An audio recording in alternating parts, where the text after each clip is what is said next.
哇！大家嚟到呢度有冇覺得好熱啊？係啊，的確真係好熱㗎，因為呢度咧就係我哋嘅蛹蟲草烘乾嘅車間啦。但係呢一度嘅溫度咧，對於我哋嘅人體嚟講有啲熱，對於我哋蛹蟲草嘅烘乾嚟講咧，反而係一個低溫嘅烘乾方式。我哋嘅蛹蟲草咧，大家平時攞到手會發覺佢乾乾脆脆，就好似餅乾咁樣，一撳就斷，而且食落去咧仲好似餅乾咁乾脆。而且食落去咧，仲會好似餅乾咁乾。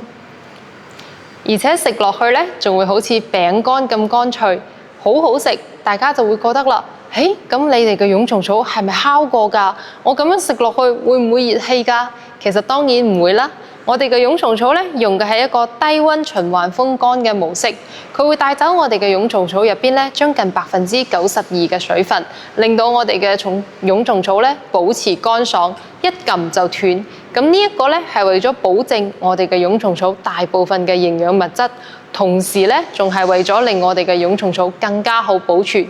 大家平時咧喺方市買到嘅一啲蟲草花咧，係咪會有咁嘅感覺？攞起身執起完之後咧，再打開蟲草係唔會斷㗎，而且聞落去咧仲有少少嘅草酸味。呢一個大家以前咧會認為係正常嘅味道，而實質上咧並唔係。蛹蟲草或者係蟲草花本身就屬於菌類蛋白質，再加上水喺我哋嘅呢一啲地區咧係好容易產生變質㗎，所以嗰一個酸味咧有時候可能真係因為佢已經變咗味道啦。咁我哋嘅蛹蟲草咧，大家食落去咧係乾乾脆脆㗎，因為我哋已經做到咗行業入邊92%嘅乾度，算係一個好高嘅標準啦。咁呢一個咧可以令到我哋更好咁樣去保存我哋嘅蛹蟲草嘅一個營養啦，同時咧亦可以令到我哋嘅蛹蟲草放嘅時間更加長。